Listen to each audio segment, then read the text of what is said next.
Ladies and gentlemen, boys and girls, David M. coming at you here with a video response from my good buddy Clint, Swing Away Sports Cards. Clint wanted us to show who we think should get in the Hall of Fame, both in the contemporary ballot, which is already over at the filming of this video. It ended a few weeks ago, and I wanted to say a huge shout out, congratulations to the crime dog, Fred McGriff, who got in. I would have loved to have seen this other Brave get in, Dale Murphy. Love this 82. God, I love that. I can understand the arguments, for and against all the players on the contemporary ballot. We won't get into the whole steroids thing. I truly don't think they're going to get in anytime soon, though, because even that contemporary ballot was made up of players, and none of the steroids guys got close. Kurt Schilling didn't get close. He's talked himself out of it. But Crime Dog got in. I would love to have seen Mattingly get in too, but anyway, big, huge congrats to the Crime Dog. So now we go to the 2023 ballot. And I want to just bring up an argument, or just a discussion, not an argument, some talking points on the player I'm going to showcase and why you could argue that he can get in. And again, I can see the argument why not, but let's argue the why he should, I think, get in. Now, that player is none other than Mr. Andruw Jones. This is 95 Bowman rookie card here. That CSG 8, sorry. Great card. And then I'll just show a couple other ones here before we get into the talking points of the whole thing. We have his prospects card right there alongside Vladdy Daddy. It's a cool one. And then we have just a couple more I'll show. Both from 1996 Finest. We have this Finest Warriors with the protective sleeve. That's a cool looking card. It's kind of better out of the top loader, but whatever. And then another one right here. Topps Finest Competitors with the sleeve. That's an even beautifuler card right there. Now, let's talk about Andruw Jones for a minute. And I'm going to bring up some points, and a lot of you may have heard this stuff before, so let's get to it. He holds the record for the most defensive WAR of any outfielder in history. More than 6 wins higher than Willie Mays. He ranks second all-time in total runs saved. The only person ahead of him, he's only 15 runs behind Brooks Robinson. He has 10 Gold Gloves, and there are only 3 outfielders who have more than that. Roberto Clemente, Willie Mays, and the kid, King Griffey Jr. Mays himself even once said that Andruw Jones is the best center fielder he ever saw. Between the years 98 and 07, he was third in WAR for that decade plus, that 11 years, only behind A-Rod and Barry Bonds. Only 6 players in history have hit at least 350 home runs, stolen 100 bases, had 1,500 hits through their age 30 season. Andruw Jones, and then the other 5, all names you'll recognize: A-Rod, Griffey, Frank Robinson, Mickey Mantle, and Hank Aaron.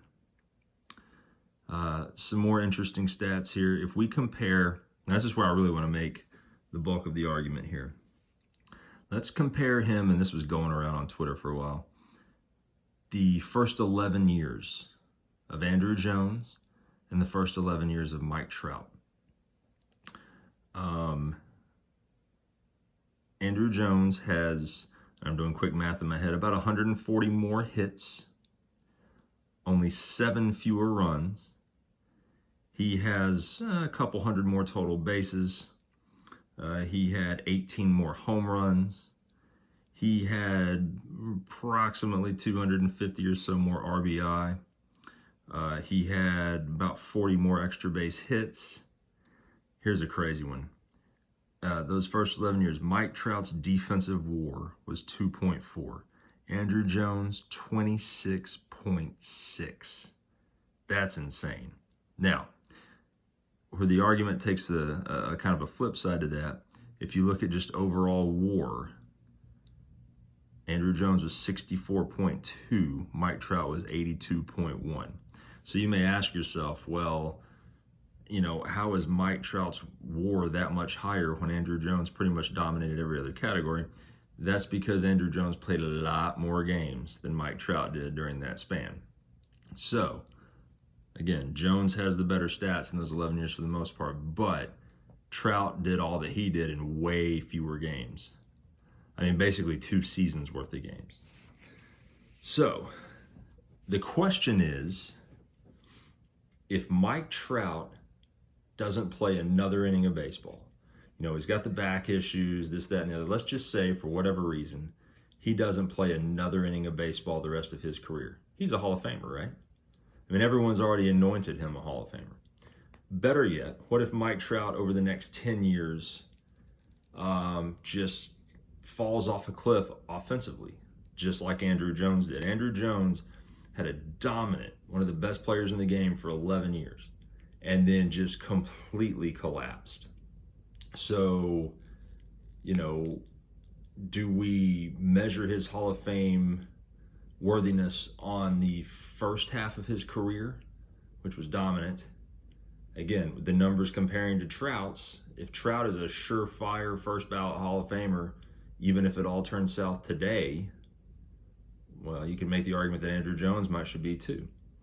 You know, if you look at players that really had a decade of dominance, and that's why they're in the Hall, look at players like Koufax and Kirby Puckett, players like that, you know, you could make the same argument for Andrew Jones. Now, again, the counterpoint being he did truly play his way to, you know, below mediocrity.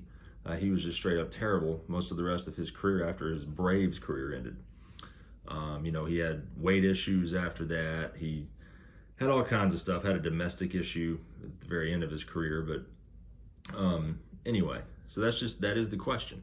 Does his decade plus of dominance warrant him a spot in the Hall of Fame? You know, he doesn't have 500 home runs. He's close, but he doesn't have 500 home runs. You know, that's one of the big things that they look for.